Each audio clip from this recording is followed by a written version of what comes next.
दोस्तों, मैं हूं मोहम्मद अली जिन्ना। मेरे ही कारण भारत पाकिस्तान बंटवारा हुआ था। मैंने 75 करोड़ रुपए पाकिस्तान को दिलाए ताकि भाईचारा बना रहे। मैंने पाकिस्तान को एक भी रुपया दिए जाने का विरोध किया, लेकिन गांधी के पाकिस्तान प्रेम के कारण मुझे झुकना पड़ा। यह कहानी 1947 की उस तपती दोपहर से शुरू नहीं होती जब सीमा रेखा खींची गई थी, बल्कि इसकी जड़ें सदियों पीछे और हजारों मील दूर लंदन की उन गलियों में छिपी हैं, जहां एक नौजवान भारतीय अपनी पहचान तलाश रहा था। 25 दिसंबर 1876 को कराची के खारादर इलाके में एक बच्चे ने जन्म लिया। पिता जिन्ना भाई पूंजा एक संपन्न व्यापारी थे। उनका परिवार खोजा जाति से था, जिन्होंने सदियों पहले हिंदू धर्म से इस्लाम अपनाया था। उस बच्चे का नाम रखा गया मोहम्मद अली जिन्ना। जिन्ना बचपन से ही मेधावी थे और 1892 में वे वकालत की पढ़ाई करने लंदन चले गए। लंदन की आबोहवा ने जिन्ना को पूरी तरह बदल दिया। वे एक ऐसे अंग्रेज भद्र पुरुष बनकर लौटे जो नमाज से ज्यादा कानून की किताबों और सूट बूट की शान में यकीन रखते थे। लेकिन जब 1896 में वे भारत लौटे तो उनके पिता का कारोबार डूब चुका था। जिन्ना के पास न दौलत थी न पहचान, बस था तो एक अडिग आत्मविश्वास। उन्होंने बंबई को अपना कार्य क्षेत्र चुना और जल्द ही शहर के सबसे महंगे और मशहूर वकील बन गए। उस समय के जिन्ना और 1947 के जिन्ना में जमीन आसमान का फर्क था। शुरुआती दौर में जिन्ना कट्टर धर्मनिरपेक्ष थे। वे भारतीय राष्ट्रीय कांग्रेस के सदस्य थे और गोपाल कृष्ण गोखले को अपना आदर्श मानते थे। उनकी देशभक्ति पर किसी को शक नहीं था। सरोजिनी नायडू ने तो उन्हें हिंदू मुस्लिम एकता का राजदूत तक कह दिया था। 19वीं सदी के अंत तक अंग्रेज समझ चुके थे कि अगर भारत पर राज करना है तो यहाँ की सबसे बड़ी ताकत हिंदू और मुस्लिम एकता को तोड़ना होगा। उस समय का बंगाल प्रेसिडेंसी क्रांतिकारी गतिविधियों का केंद्र था। बिहारी, बंगाली, हिंदू और मुसलमान मिलकर अंग्रेजों की नाक में दम कर रहे थे। तभी प्रवेश होता है लॉर्ड कर्जन का। 1905 में कर्जन ने एक चाल चली जिसे इतिहास बंगाल विभाजन के नाम से जानता है। अंग्रेजों ने तर्क दिया कि बंगाल बहुत बड़ा है और प्रशासनिक सुविधा के लिए इसे 2 भागों में बांटना जरूरी है, लेकिन असलियत कुछ और थी। उन्होंने बंगाल को इस तरह बांटा कि एक हिस्सा मुस्लिम बहुल और दूसरा हिंदू बहुल। अंग्रेजों ने मुस्लिमों को यह सपना दिखाना शुरू किया कि इस नए प्रांत में उनकी अपनी सत्ता होगी। यह भारत की अखंडता पर पहला कुल्हाड़ी का प्रहार था। बंगाल विभाजन ने नफरत की वह चिंगारी लगा दी थी जिसे हवा देने के लिए अंग्रेजों ने 1906 में ढाका के नवाबों और मुस्लिम कुलीनों को उकसाया। 30 दिसंबर 1906 को ढाका में एक सभा हुई जहां अखिल भारतीय मुस्लिम लीग का जन्म हुआ। इसका मुख्य उद्देश्य मुस्लिमों के राजनीतिक अधिकारों की रक्षा करना बताया गया, लेकिन पर्दे के पीछे ब्रिटिश हुकूमत इस नई पार्टी को कांग्रेस के खिलाफ एक सुरक्षा कवच की तरह इस्तेमाल करना चाहती थी। दिलचस्प बात यह है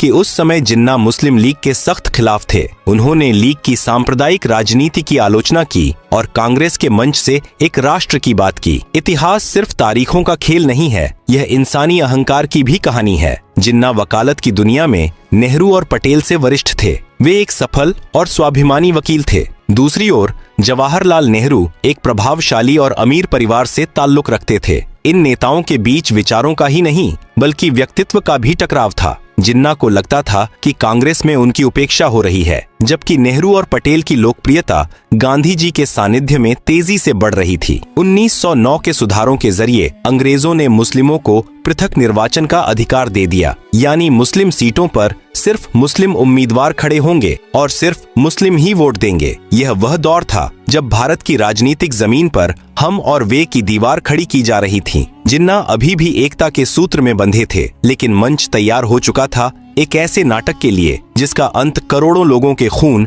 और आंसुओं से होने वाला था। प्रथम विश्व युद्ध की समाप्ति के बाद भारत की राजनीति में एक ऐसे व्यक्ति का प्रवेश हुआ जिसने न केवल आंदोलन का तरीका बदला बल्कि जिन्ना जैसे वैचारिक नेताओं की जमीन ही हिला दी। 1915 में मोहनदास करमचंद गांधी दक्षिण अफ्रीका से भारत लौटे। जिन्ना और गांधी दोनों ही वकील थे, दोनों ही गुजराती पृष्ठभूमि से थे, लेकिन उनके काम करने का तरीका बिल्कुल अलग था। जिन्ना बैठक कक्ष की राजनीति, कानूनी दलीलों और संवैधानिक चर्चाओं के कायल थे, वहीं गांधी जी ने राजनीति को बैठक कक्ष से निकालकर धूल भरी सड़कों पर ला खड़ा किया। 1916 में जिन्ना ने अपनी राजनीतिक सूझबूझ से लखनऊ समझौता करवाया। यह वह समय था जब कांग्रेस और मुस्लिम लीग एक ही मेज पर बैठे थे। जिन्ना को लगने लगा था कि वे हिंदू मुस्लिम एकता के सबसे बड़े पुल बन चुके हैं, लेकिन 1920 का दौर आते आते स्थितियां बदल गईं। गांधी जी ने असहयोग आंदोलन और खिलाफत आंदोलन को मिलाकर एक जन सैलाब खड़ा कर दिया। जिन्ना इस धार्मिक भीड़ वाली राजनीति से बेहद डरे हुए थे। उन्हें लगता था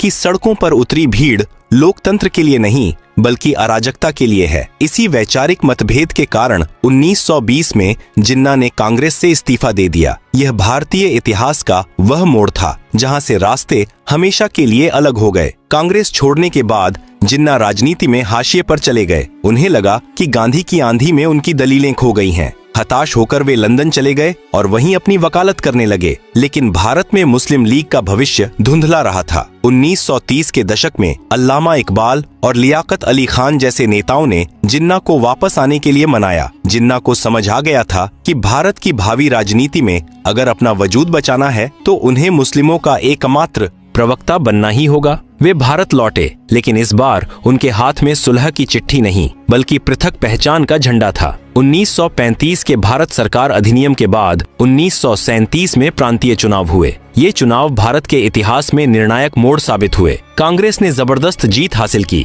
जबकि मुस्लिम लीग को मुस्लिम सीटों पर भी करारी हार का सामना करना पड़ा। जिन्ना को उम्मीद थी कि संयुक्त प्रांत में कांग्रेस उनके साथ मिलकर सरकार बनाएगी, लेकिन जीत के नशे में चूर कांग्रेस ने लीग के साथ सत्ता साझा करने से इनकार कर दिया। कांग्रेस का तर्क था कि वे खुद ही मुस्लिमों का प्रतिनिधित्व करते हैं, इसलिए उन्हें लीग की जरूरत नहीं है। इस एक इनकार ने जिन्ना के मन में यह डर बैठा दिया कि आजाद भारत का मतलब हिंदू राज होगा, जहां मुस्लिमों की कोई सुनवाई नहीं होगी। 1937 की हार और कांग्रेस के व्यवहार ने जिन्ना को पूरी तरह बदल दिया। जो जिन्ना कभी शेरवानी पहनने से कतराते थे, अब वे कायदे आजम के रूप में उभरने लगे। उन्होंने एक खतरनाक विचारधारा तैयार करना शुरू किया। हिंदू और मुस्लिम केवल दो धर्म नहीं बल्कि दो अलग अलग सभ्यताएं हैं जो कभी एक साथ नहीं रह सकती। मार्च 1940 में मुस्लिम लीग के लाहौर अधिवेशन में पाकिस्तान प्रस्ताव पारित किया गया। जिन्ना ने अब स्पष्ट रूप से एक अलग देश की मांग रख दी थी। इसी दौरान सावरकर की हिंदू राष्ट्र की अवधारणा और अन्य संगठनों का उदय भी हो रहा था, जिसने जिन्ना के दावों को और खाद पानी दिया। अब लड़ाई केवल अंग्रेजों से आजादी की नहीं थी, बल्कि इस बात की थी कि उस आजादी का मालिकाना हक किसके पास होगा। सत्ता की यह भूख और सुरक्षा का यह डर अब एक ऐसी आग में तब्दील होने वाला था जिसकी लपटों में पूरा उपमहाद्वीप झुलसने वाला था। द्वितीय विश्व युद्ध के बाद ब्रिटेन की कमर टूट चुकी थी। लंदन में सत्ता बदली और लेबर पार्टी के क्लेमेंट एटली प्रधानमंत्री बने। वे जल्द से जल्द भारत को आजाद कर यहाँ के सिर दर्द से छुटकारा पाना चाहते थे, लेकिन भारत के भीतर नेहरू और जिन्ना के बीच की खाई अब इतनी गहरी हो चुकी थी कि उसे पाटना नामुमकिन लग रहा था। ब्रिटिश सरकार ने 1946 में 3 मंत्रियों को भारत भेजा, जिसे मंत्रिमंडल मिशन कहा गया। इनका उद्देश्य था बिना विभाजन के आजादी का रास्ता निकालना। मिशन ने एक अनूठा समूह प्रणाली सुझाया। भारत को 3 हिस्सों में बांटा जाना था। 2 समूहों में मुस्लिम बहुल इलाके थे, जबकि एक में हिंदू बहुल। जिन्ना ने इस योजना को मान लिया क्योंकि उन्हें इसमें एक छोटा पाकिस्तान दिखाई दे रहा था। नेहरू भी शुरू में राजी हुए, लेकिन एक प्रेस वार्ता में उन्होंने कह दिया कि भविष्य में इन समूहों की बनावट बदली जा सकती है। जिन्ना को लगा कि नेहरू उन्हें धोखा दे रहे हैं और आजाद भारत में कांग्रेस अपनी बहुमत के जोर पर समूह प्रणाली खत्म कर देगी। जिन्ना ने तुरंत अपना समर्थन वापस ले लिया। अब जिन्ना के पास केवल एक ही रास्ता बचा था, शक्ति का प्रदर्शन। 16 अगस्त 1946 यह भारतीय इतिहास का सबसे काला दिन था। जिन्ना ने प्रत्यक्ष कार्यवाही दिवस का आह्वान किया। उनका संदेश साफ था, अगर संवैधानिक तरीके से पाकिस्तान नहीं मिला तो हम इसे लड़कर लेंगे। बंगाल में उस समय मुस्लिम लीग की सरकार थी और हुसैन शहीद सुहरावर्दी मुख्यमंत्री थे। उस दिन पुलिस को छुट्टी पर भेज दिया गया और दंगाइयों को खुली छूट दी गई। कोलकाता की सड़कों पर वह हुआ जिसे सोचकर आज भी रूह कांप जाती है। अगले 72 घंटों में 5000 से ज्यादा लोग मारे गए। यह हिंसा नोआखाली और फिर पूरे बिहार और पंजाब में फैल गई। लाशों से लदी ट्रेनें और जलते हुए गांव इस बात की गवाही दे रहे थे कि अब साथ रहना संभव नहीं है। दंगों के बीच अंग्रेजों ने एक अंतरिम सरकार बनाई, जिसमें नेहरू प्रधानमंत्री और लियाकत अली खान वित्त मंत्री बने। यह सरकार नहीं बल्कि एक युद्ध क्षेत्र था। लियाकत अली खान ने वित्त मंत्री के रूप में नेहरू के हर फैसले में अड़ंगा लगाना शुरू किया। वे फाइलों को रोक देते थे और कांग्रेस के मंत्रियों को सहायक तक भर्ती करने के लिए लीग की अनुमति लेनी पड़ती थी। सरदार पटेल जो अब तक विभाजन के सख्त खिलाफ थे, इस प्रशासनिक घुटन और सड़कों पर हो रहे नरसंहार से टूट गए। उन्होंने महसूस किया कि अगर हमने आज विभाजन स्वीकार नहीं किया तो पूरा भारत छोटे छोटे टुकड़ों में बंट जाएगा और हर दफ्तर में गृह युद्ध होगा। इतिहास अक्सर पूछता है कि गांधी, नेहरू और पटेल ने विभाजन क्यों माना। सच यह है कि 1946 के दंगों ने उन्हें यह एहसास करा दिया था कि जिन्ना अब पीछे नहीं हटेंगे। पटेल ने कहा था, अगर एक अंग में सड़न हो जाए तो पूरे शरीर को बचाने के लिए उस अंग को काटना ही पड़ता है। गांधी जी शुरू में इसके खिलाफ थे। उन्होंने कहा था कि विभाजन मेरी लाश पर होगा, लेकिन अंततः उन्हें भी अपने शिष्यों की विवशता और देश को जलते देख मौन स्वीकृति देनी पड़ी। अब तक यह तय हो चुका था कि भारत बंटेगा। सवाल बस यह था कि लकीर कहाँ खींची जाएगी और वह लकीर कितनी गहरी होगी। मार्च 1947 में भारत के अंतिम वायसराय बनकर लॉर्ड माउंटबेटन दिल्ली पहुंचे। वे अपने साथ एक बहुत ही कठिन कार्य लेकर आए थे, ब्रिटिश शासन का अंत और सत्ता का हस्तांतरण। माउंटबेटन ने आते ही समझ लिया कि देश की नसों में सांप्रदायिकता का जहर इतनी तेजी से फैल रहा है कि अगर जल्द ही उपचार नहीं किया गया तो पूरा भारत एक लावारिस लाश बन जाएगा। मूल रूप से अंग्रेजों ने भारत छोड़ने की तारीख जून 1948 तय की थी, लेकिन माउंटबेटन ने इसे 10 महीने पहले खिसकाकर 15 अगस्त 1947 कर दिया। माउंटबेटन को डर था कि अगर वे रुके तो दंगों की आग ब्रिटिश सैनिकों को भी अपनी चपेट में ले लेगी। तभी प्रवेश होता है सिरिल रेडक्लिफ की, जो एक ब्रिटिश वकील थे और जिन्हें इससे पहले कभी भारत आने का अनुभव नहीं था। उन्हें केवल 5 हफ्ते का समय दिया गया ताकि वे दुनिया के सबसे जटिल भूगोल पर एक लकीर खींच सकें। रेडक्लिफ ने बंद कमरों में पुराने नक्शों और जनगणना के आंकड़ों के आधार पर कलम चलाई। उन्होंने यह भी नहीं देखा कि उनकी खींची लकीर किसी का आंगन 2 हिस्सों में बांट रही है या किसी के खेत को दूसरे देश में डाल रही है। पंजाब और बंगाल, जो कभी भारत के फेफड़े थे, उन्हें बेरहमी से चीर दिया गया। विभाजन केवल जमीन का नहीं था, वह भावनाओं, यादों और संपत्तियों का भी था। बंटवारा इतना सूक्ष्म था कि सरकारी दफ्तरों की मेज, कुर्सियां, टाइपराइटर और यहाँ तक कि पुस्तकालयों की किताबों तक को आधा आधा बांटा गया। जिस सैन्य दल में मुस्लिमों की संख्या ज्यादा थी वह पाकिस्तान को दे दी गई और बाकी भारत के पास रही। विभाजन के समय भारत के खजाने में जो पैसा था उस पर भी विवाद हुआ। जिन्ना ने पाकिस्तान को भारतीय खजाने से कुल 75 करोड़ रुपए देने की जिद की, जो उस समय भारतीय खजाने का 17.5% हिस्सा था, जिसकी पहली किस्त 15 अगस्त 1947 को 20 करोड़ दे दी गई। बाकी 55 करोड़ रुपए देने का सरदार पटेल सुरक्षा कारणों से रोकना चाहते थे, लेकिन गांधी जी ने आमरण अनशन की धमकी दी ताकि पाकिस्तान को उसका हक मिले और भविष्य के रिश्ते कड़वे न हों।